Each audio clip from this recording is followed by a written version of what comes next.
Hello, I'm Paul Roberts.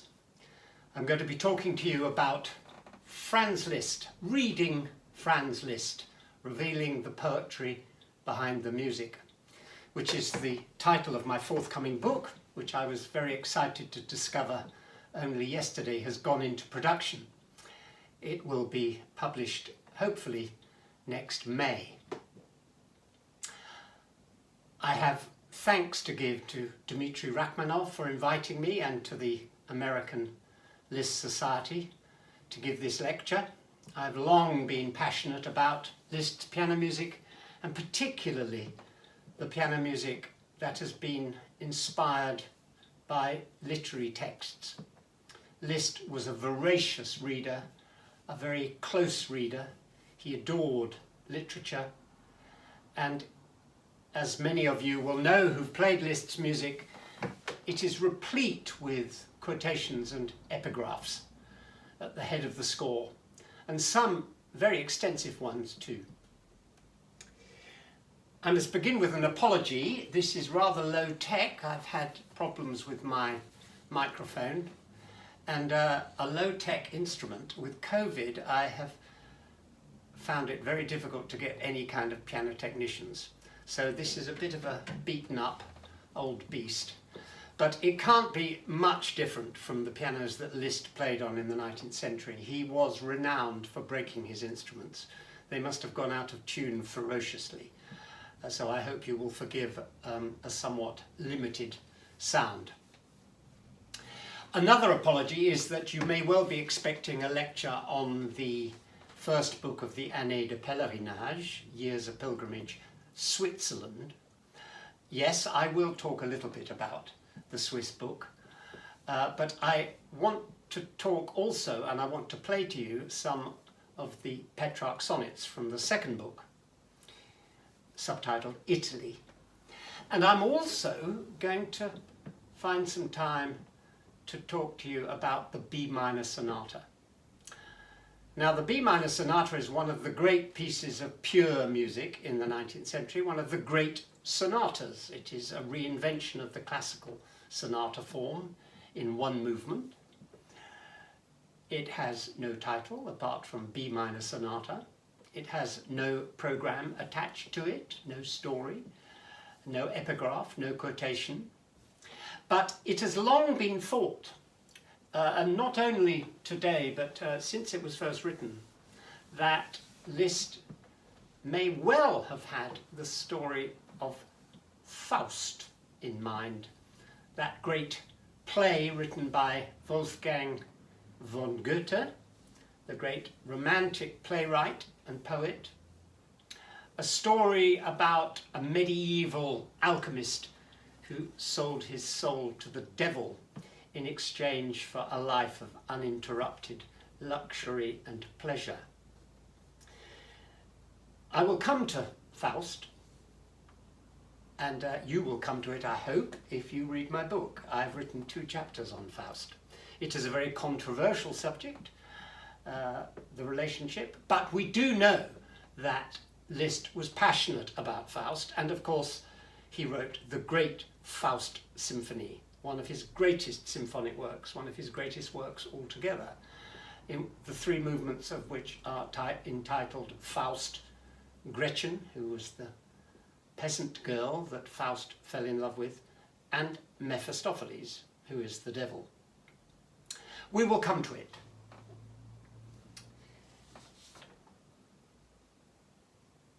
I will begin with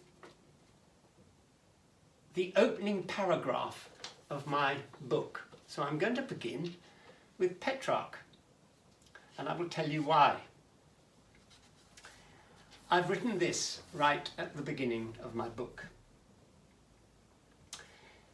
This book has arisen from a lifetime's fascination for literature and language that has paralleled my career as a pianist and piano teacher. The seed, a long time ago, was a brief conversation I had with an elderly and much celebrated piano teacher when I had just started out. I introduced myself. I can't remember quite how the topic came about, but within a few minutes we were talking about Liszt's great triptych of piano pieces known as the Petrarch Sonnets, inspired by the love poetry of the 14th century Italian poet Francesco Petrarca. "Oh," I enthused, "those poems!" She entered her studio. "We don't need them," she said, and closed the door. I was deflated and dumbfounded. I trust my lifetime still has a long way to go, but I feel I've lived long enough now to have something to say about the essential connections between literature and music. Indeed, about the need for these poems. After many decades, I have formulated at last an answer to my colleague. This book is my answer. And this lecture will be a small answer. But let us begin with the first book of Années de pèlerinage.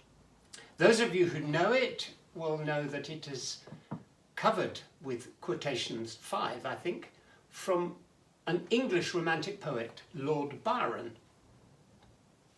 But the piece that I'm going to deal with in this lecture, briefly, is the greatest piece in the set, the most extended, the one that's most representative, I think, of Lisztian romanticism, both in its wonderful expressive feeling, its emotional intensity, but also in its engagement with literature. Liszt was not the only romantic composer by any means who engaged with literature and who was inspired by literature. I mean, Schumann certainly, Berlioz certainly, Wagner, who wrote his own literature. Vallée d'Obermann is inspired by a novel that's completely fallen out of fashion today, even in France where it was written, by a French novelist called Étienne de Sénancourt, and his novel was simply called Obermann. It is about a recluse, a young man who wants to escape from the world, who is embittered, a depressive. He has an existentialist angst. He doesn't know who he is, what he is, why he is, what the world means. And so he takes himself off to the Swiss mountains, to the Swiss Alps, to meditate and to commune with nature. And nature, of course, is another great subject of Romanticism. So this is the valley of Obermann, which is where he lived. And this is Liszt's title, The Valley of Obermann. He doesn't just call it Obermann. And he begins it with 3 quotations, 2 from Obermann and 1 from Lord Byron. I hope I can get around to the Byron if I have the time, but I think the main idea is inspired by the novel. It's in letter form. It's called an epistolary novel, a letter novel, written over a period of 2 years, but a novel that embraces 8 years. 8 years of letters to an unknown friend, full of rhapsodic descriptions of the mountains, but also full of painful confessions of his own inability to connect to the world.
That's the end of a kind of first movement, isn't it?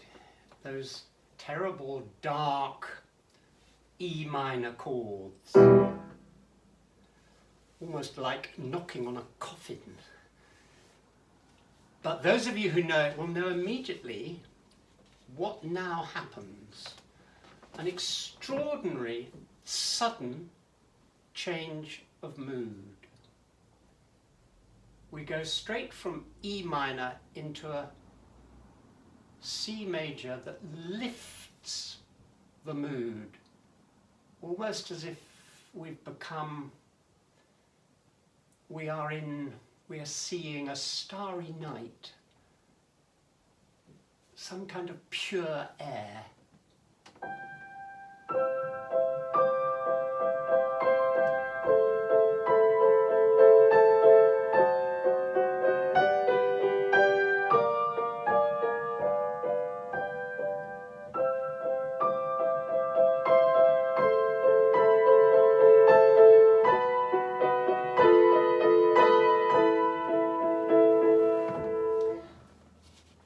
Let us just look at the ingredients by which Liszt captures this agony of his protagonist. At the opening, we have some very obvious kind of tone painting, don't we? We wouldn't be high up in the piano for this mood. We would be down in the bass. We would be falling in pitch.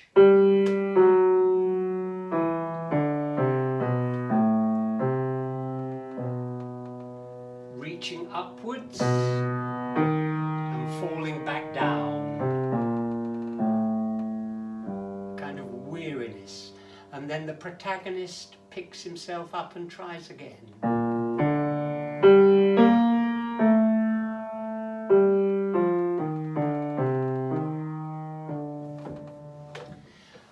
The accompaniment absolutely gears into this mood, doesn't it?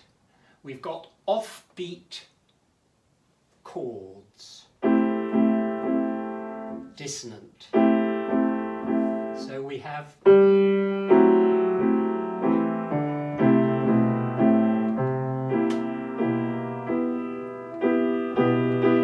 halting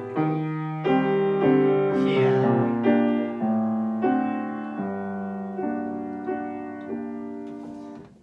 Interjecting, like Debussy's Footsteps in the Snow, if you know that kind of trudging.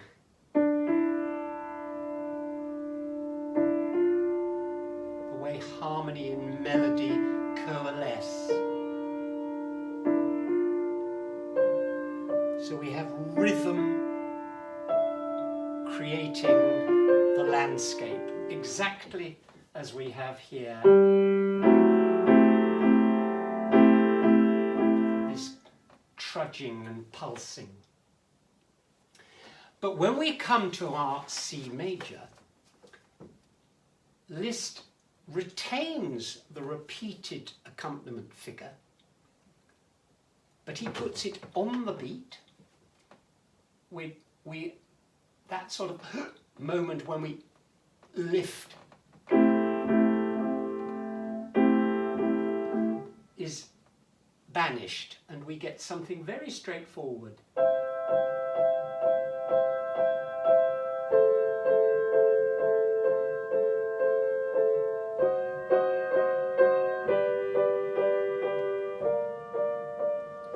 We also have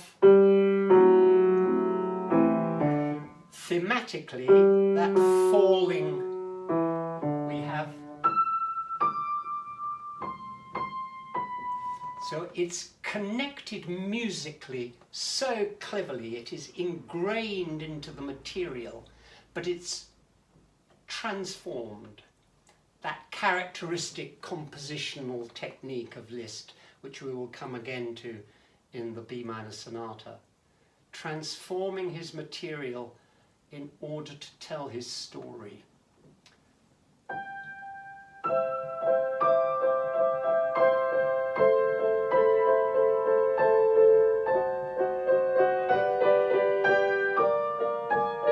It's not exactly happy, is it? But it hasn't got the gloom. It couldn't up there, could it?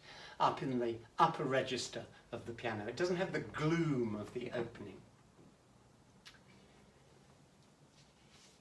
I won't take too much of this piece because I need to move on, but I would like to read you a little bit of the epigraphs that Liszt places at the front of this piece.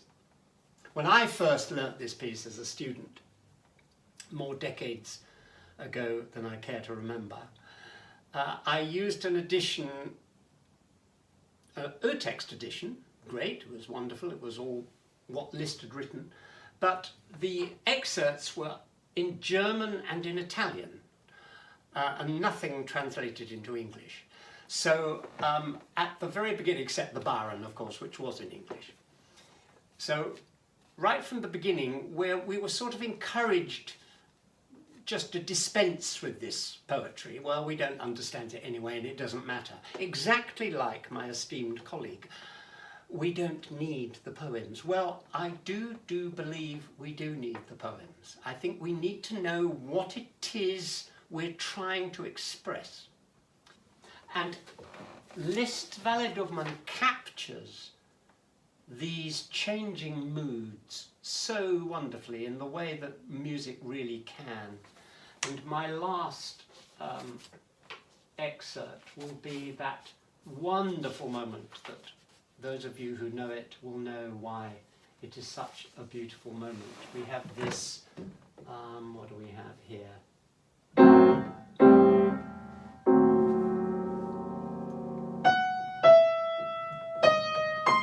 He's still in a kind of agony, isn't he?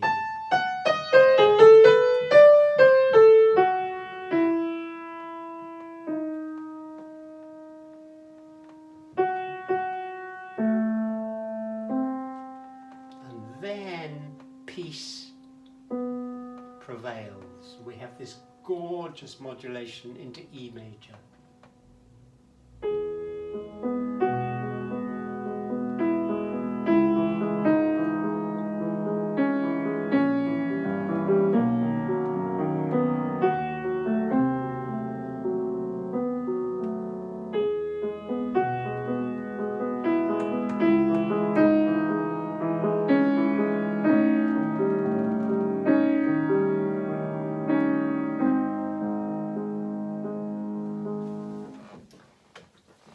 The two quotations from Byron, I beg your pardon, not Byron, from Obermann, from Senecal, that Liszt adds at the front, one short one, one long one. This is the existential Obermann. This is questioning what life means. All causes are hidden, all ends mistaken. All form changes, all time slips away. And then, I do feel, I do exist, but only to be consumed by unconquerable desires, to drink in the seductions of a fantastical world, to be overwhelmed by its voluptuous deception. Very romantic, that, isn't it? Wonderful kind of over-the-top reaction to himself in relation to the sublime landscape. But it would have been very much Liszt's reaction to this wonderful temptation of the delights of life, which are going to take us from the path of discipline, to be consumed by unconquerable desires, to drink in the seductions of a fantastical world. Liszt, of course, experienced this. I mean, he was one of the most famous, celebrated and brilliant pianists of his age. By the age of 19 in Paris, he was already the most famous pianist in Europe. And he had an astounding career as a pianist, and he was courted by the great and the good, by politicians, by popes, by kings, by dukes, by women. And he easily could have had his head turned and been destroyed by it. But he wasn't. He gave it all up at the age of 35 to devote himself to composition. And I think Obermann's dilemma, Obermann's anxiety, was his own, which is why this is one of the greatest pieces in the Swiss book, I think. Liszt's self-identity with his literary heroes. And then finally, the other quotation. This is really, I think, a young man's fear of aging. He wants to be as old as me, and then he'd know what that fear was like. This is a young man's fear of aging, and he says he'd spent a night contemplating the beauties of the landscape and a lake he'd come to and the moon and the stars in the sky, and he says, a sensibility I cannot utter, the charm as well as the torment of wasted years, a profound realization of overwhelming nature everywhere and everywhere inscrutable, all-absorbing passion, deepened wisdom, and so he goes on. And then he says, I felt it all, I lived it all on that memorable night. And then finally, I've taken a fatal step towards my decay. I've lived out this night 10 years of my life. I will now turn to the B minor sonata, very similar in many ways. This is another romantic hero.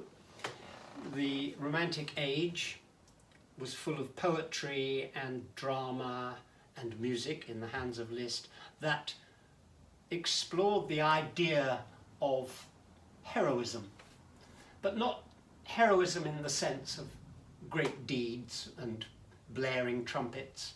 The hero is also a man or a woman, but mainly, I'm afraid, at this period, they were men, but a human being who is wrestling with the great complexities of life. And Faust was one such. He didn't just sell his soul to the devil idly, just for pleasure. He wanted to understand the nature of good and evil. That is the meaning of Faust. I will tell you more about it in my book. Alfred Brendel says, at the beginning of the sonata, the B minor sonata, that the opening, he says, it's not singing, it's not speaking, but it is thinking. I think that's an enormously helpful metaphor for us when we play this piece. If I believe in the Faust story at all in relation to the B minor sonata, it is as a metaphor. It is as something that helps us as pianists relate to the extreme, the intensity of the expression in this music, so as not to get overwhelmed by it. Very difficult playing this piece and not losing control, not just of your technique, but I mean, one can dissolve in sobs, you know, and you have to be extremely austere and objective about how you play this kind of music, this kind of high romanticism. And the Faust story helps us. We have a kind of, we have a something by which we can hold on to what we're doing and relate it and objectify it. At the beginning of the play, Goethe's play, in the scene where the play actually begins, there are various introductory scenes, but when we see Faust, the stage direction is Faust in his study, restless at his desk. So we see a man, silent and restless. How would he be restless? With a certain body language. Maybe he's moving objects on his desk. Maybe he's motionless and there's a sense of charisma, like a sense of vibration. Every actor will do it differently. But at the opening here, we can imagine Faust restless in his study. And he's thinking.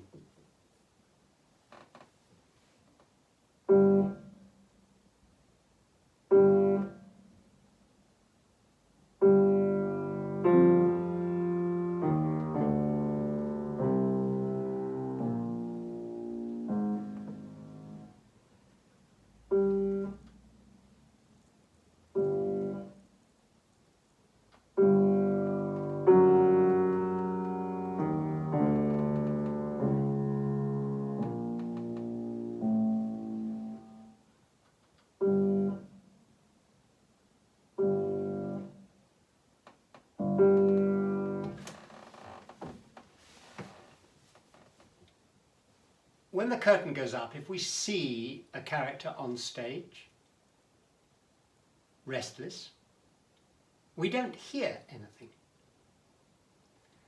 A wonderful paradox at the beginning of this piece, if we use Faust as a metaphor, is that the music is expressing silence. It is expressing a man thinking.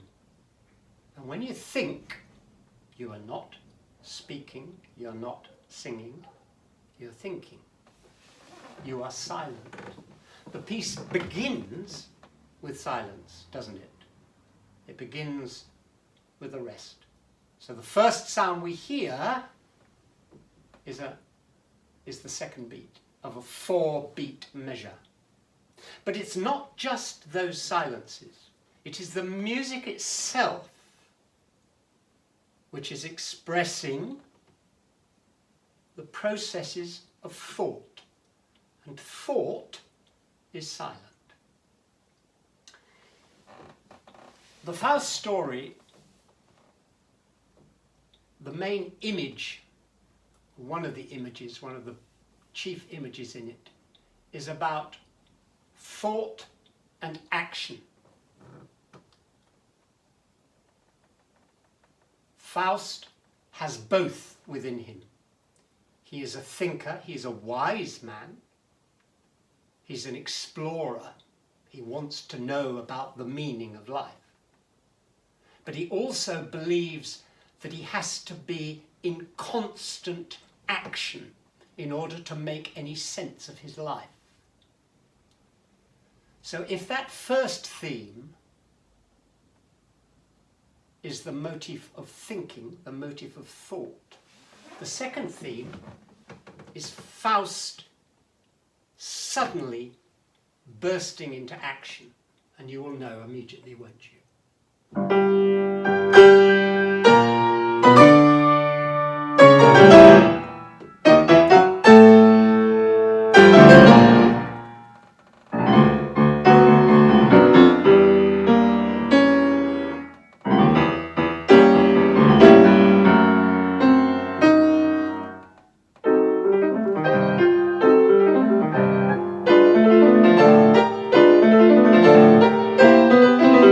So, the famous opening of the B minor sonata.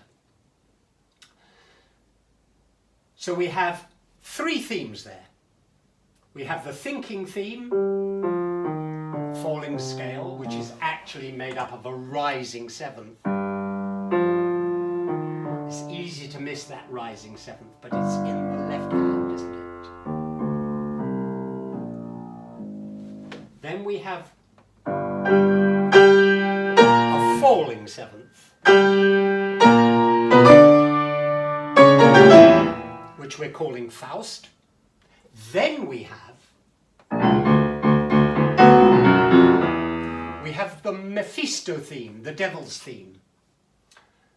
Wonderfully characterized. We've got F marcato, repeated note. It's rather sort of nasty, isn't it? It's sort of sarcastic. It doesn't sound at all beautiful. It's edgy and mean, isn't it?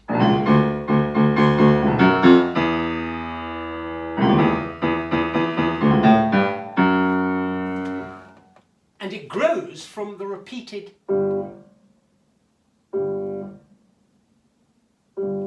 So that repeated note is very important thematically. So we've identified 3 themes, 3 characters, the 3 characters of the Faust Symphony, except one is missing. They're not, one of the characters of the Faust Symphony isn't thought, it is female, it is Gretchen. Gretchen is the village girl I said to you whom Faust falls in love with. It's a great tragic story. So let us go to the Gretchen theme, remembering the Mephisto theme. The Gretchen theme is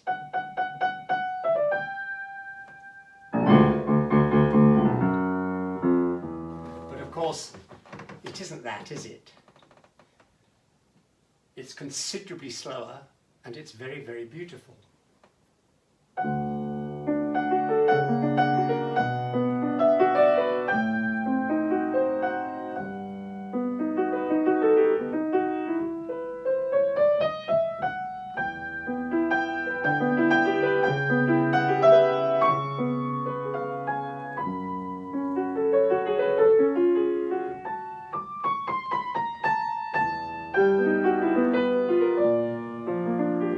What about this?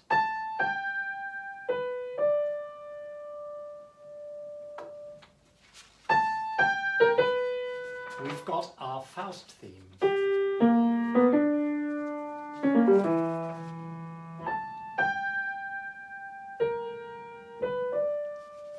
So Faust is joined on to Gretchen. But there's more to this fascinating little tale, this fascinating experiment in musical metaphor. Let us look very briefly at the build-up to the Gretchen theme, to when Gretchen is actually born in the music, where she first appears in the music. And what is significant? Why should it be? Why can it be? How can we make it significant that Gretchen is the same as Mephisto? Let me read you a little quotation from Goethe's Faust. Mephisto says of himself, the devil, characterizes himself, and he says, "I am part of that power which would do evil constantly, and yet constantly does good." That is a central paradox in the play. How can evil do good? But this is what Mephisto says.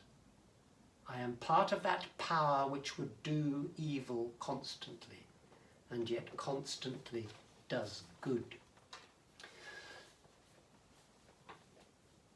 So the evil of Mephistopheles is transformed into the goodness of Gretchen. And in musical terms, it's very, very simple. He just spreads out, augments his theme, he harmonizes it with the most exquisite, concordant harmony. And we see taking place in our mind this wonderful transformation of evil into good. I find that extraordinarily helpful when I play this work. I feel I have got a narrative in my mind which enables memory, it enables characterization, it helps me understand what will be foregrounded and what will be backgrounded. It works in so many different ways, this metaphorical way of thinking when you prepare a score. And it absolutely works on the page. So let us look at this build-up. We've had this, haven't we?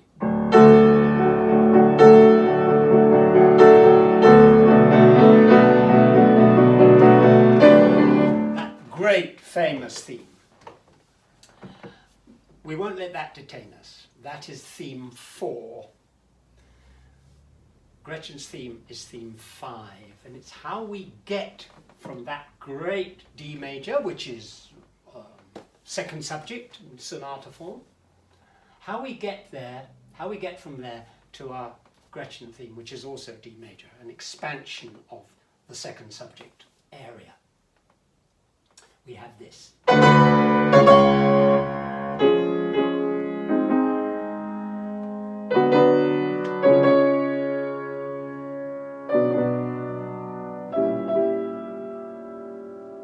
Now we have Faust,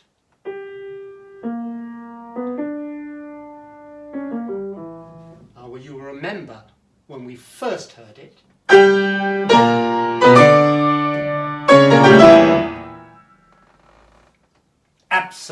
really uncompromising, a man of action, angular, not to be messed with. But after this great, something happens, and Faust is still monodic. It wasn't harmonized when we first heard it. It's not harmonized now, but it's soft. And it feels suddenly incredibly lonely.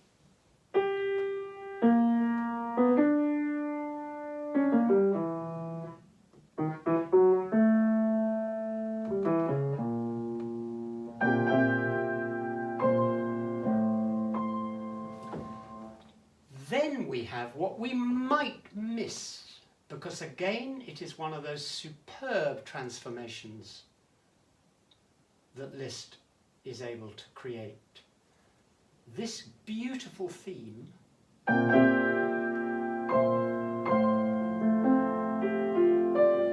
beg your pardon.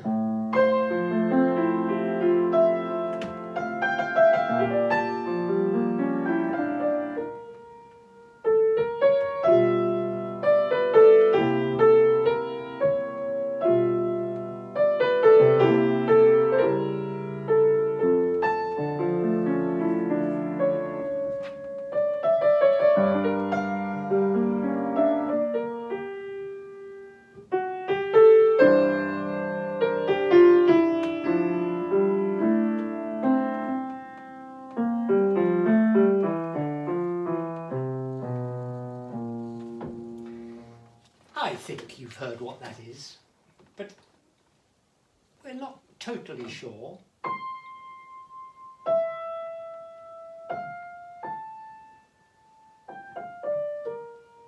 Of course, it's this, isn't it? That is precisely the Faust theme. This is a transformation of the Faust theme. Why?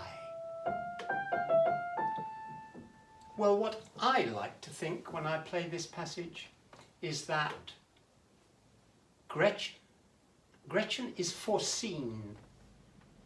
Gretchen is going to transform Faust's soul. Gretchen is going to be the love interest. Faust is going to fall in love with Gretchen. He is going to be made a better man through Gretchen. I said the story is a tragedy, and that really is not the full story, that he's made a better man, because in fact she's incarcerated in prison. There's a terrible, terrible scene, which we won't go into at the moment.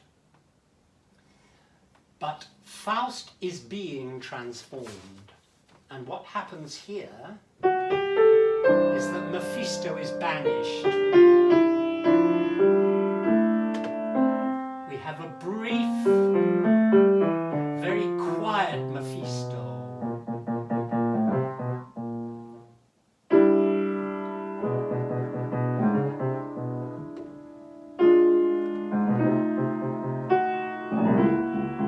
So Mephisto is just repeated notes now. He had his whole theme. He just becomes repeated notes.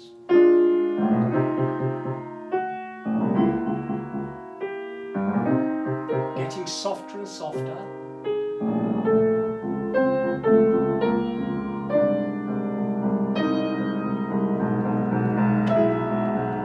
What happens? We have the birth of Gretchen.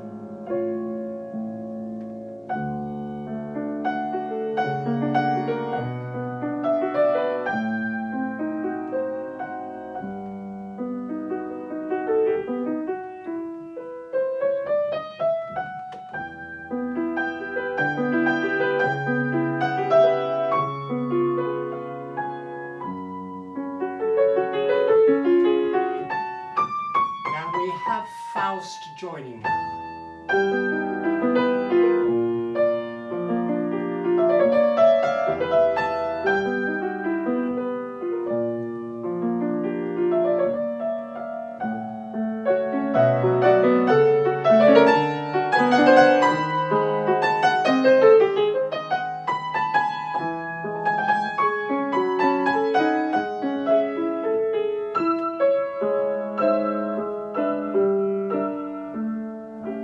do hope Gretchen is beautiful, even though she is playing a very out-of-tune piano on those repeated notes.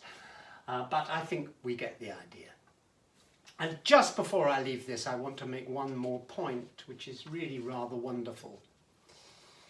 And also very profoundly helpful. It is a methodology of preparation which I find extraordinarily helpful.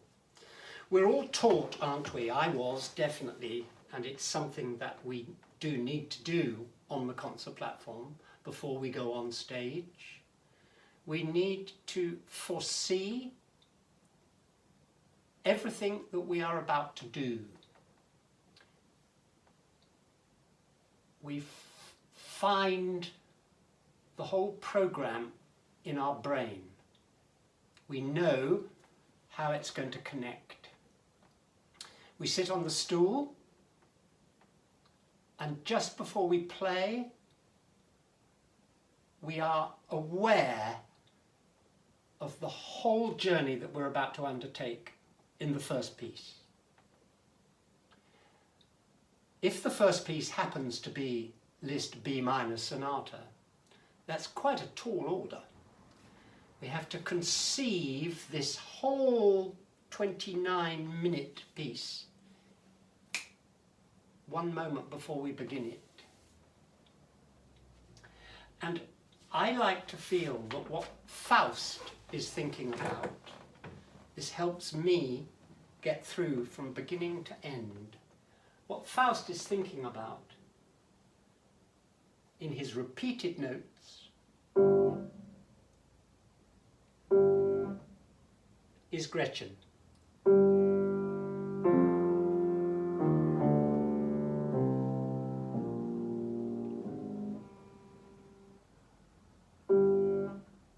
A Gretchen as yet unborn.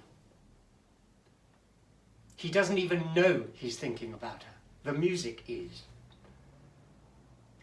And irony of ironies, those repeated notes turn into Mephisto first of all, don't they? We have this first before Gretchen. And the whole of that exposition, incorporating the move to the D major second subject, is a move towards Gretchen. From Faust thinking, through Faust's activity,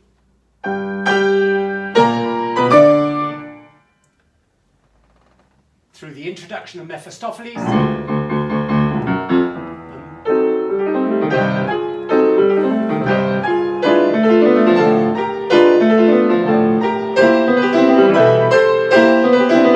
and so on.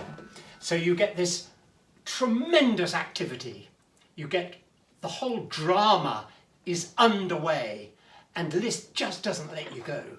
I think the opening pages are some of the most difficult to play. We are not warmed up, and he asks an enormous amount of us. When I first played this many years ago, someone came up to me afterwards and said, "You don't need to let it all hang out right at the beginning. You've got a long way to go." And I thought, yes, absolutely, we don't. The danger is that we do. But somehow you have to contain that huge activity and that huge excitement. You have to contain it and not blow it all at once. And I think reaching for the Faust story and for Goethe's articulation of that story really helps that process. The 3 poems that Liszt chose capture the whole arc of Petrarch's poems. He wrote 366 poems, one for every day of the year, including a leap year, I guess. And Liszt's 3 chart the love story. It is a love story of unrequited love. Petrarch sees this beautiful woman called Laura, and he falls in love with her. He barely ever speaks to her. She's at a distance. he writes reams and reams and reams of poetry, lamenting that his heart is broken because she will have nothing to do with him. And thereby he turns himself into a great poet. So she becomes his muse. And the first poem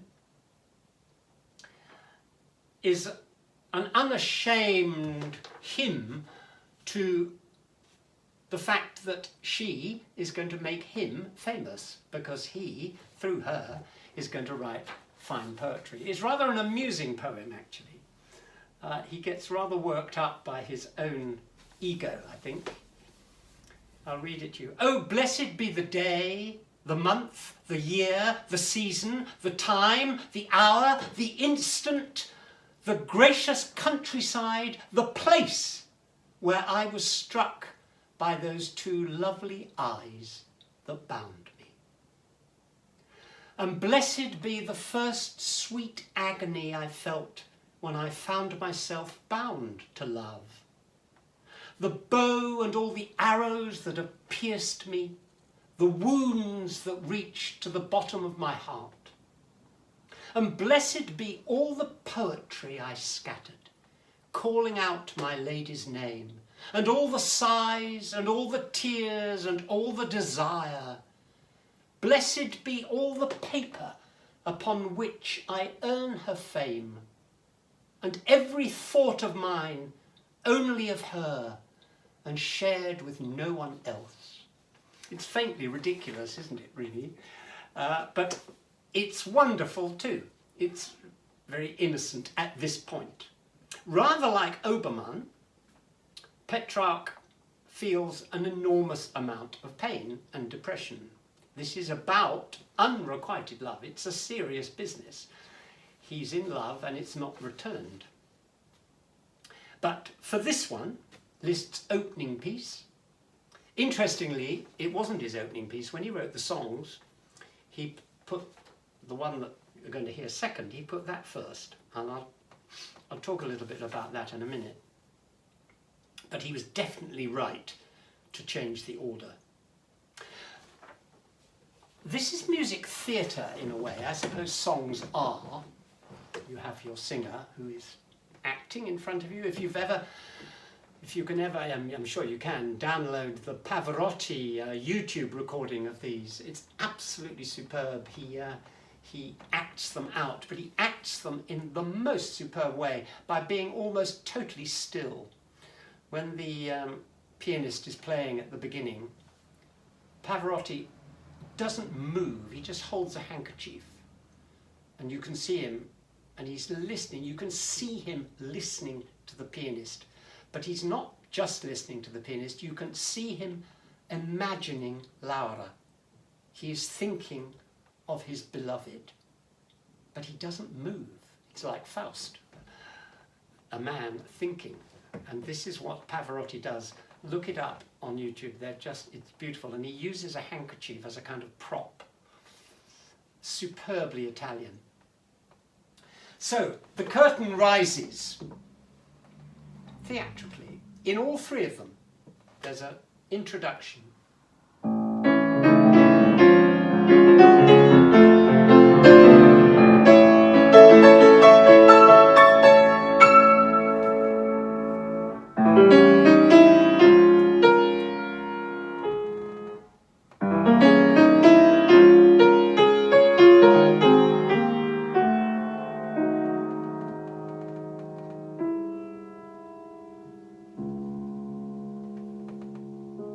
So we know with that cadence into D flat, we know that the story, not just the song, the story is about to start. Liszt's curtain rises in a 19th century theatre on a 14th century tale.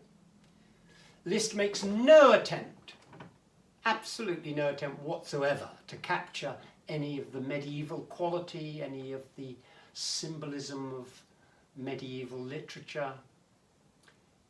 This is absolutely updated into romantic expression. Petrarch's expression wasn't the same. Liszt transforms it into his own era. He imagines a minstrel, I think, a troubadour singing to his sweetheart, playing a lute, playing a guitar. So we now get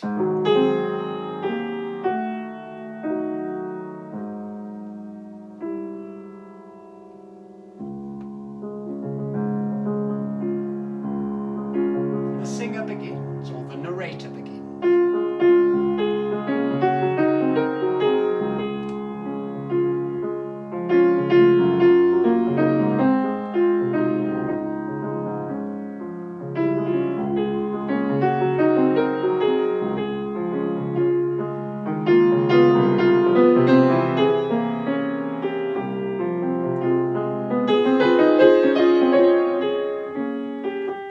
And so on.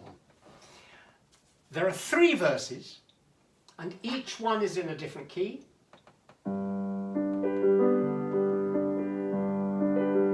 They all sound different, don't they? In a different pitch. This is lighter.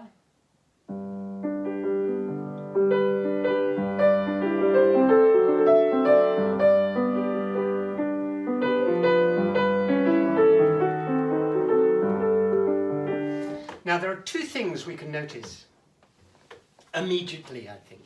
That wonderful manner in which, or the fascinating manner in which the accompaniment and the song are totally out of kilter. The accompaniment is on the beat.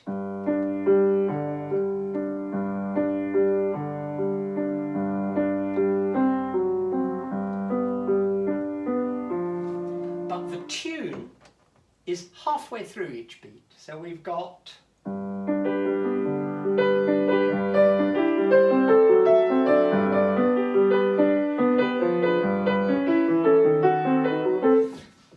that rocking motion, that lilting motion, but because we know what's coming, in the whole story, we begin to sense, particularly by the 3rd one, where we have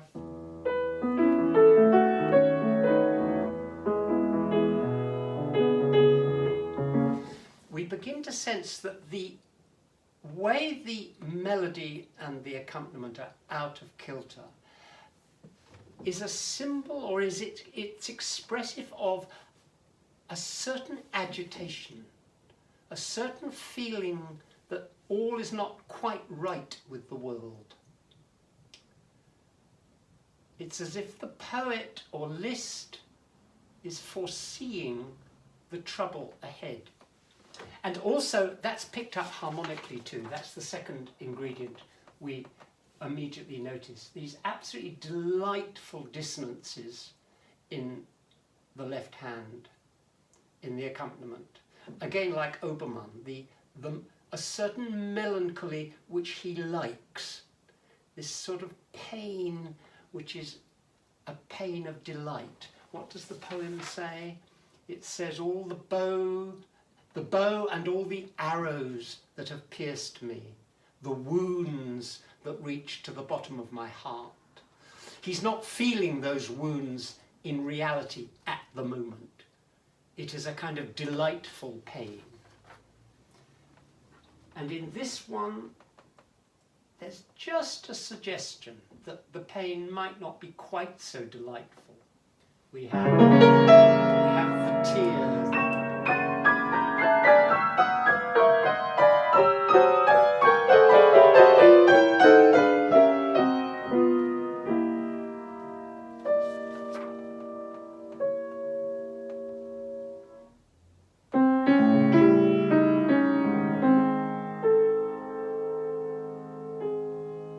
That's not exactly happy, is it? So this 3rd verse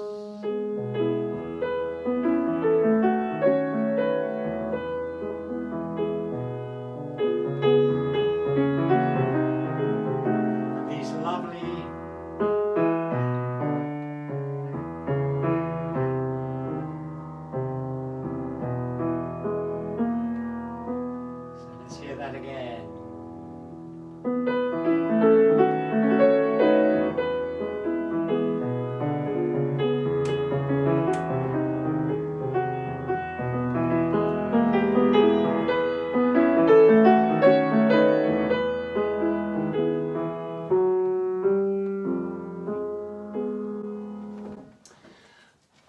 Then we come to the third one, and he's calmed down, he's resigned, he's accepting.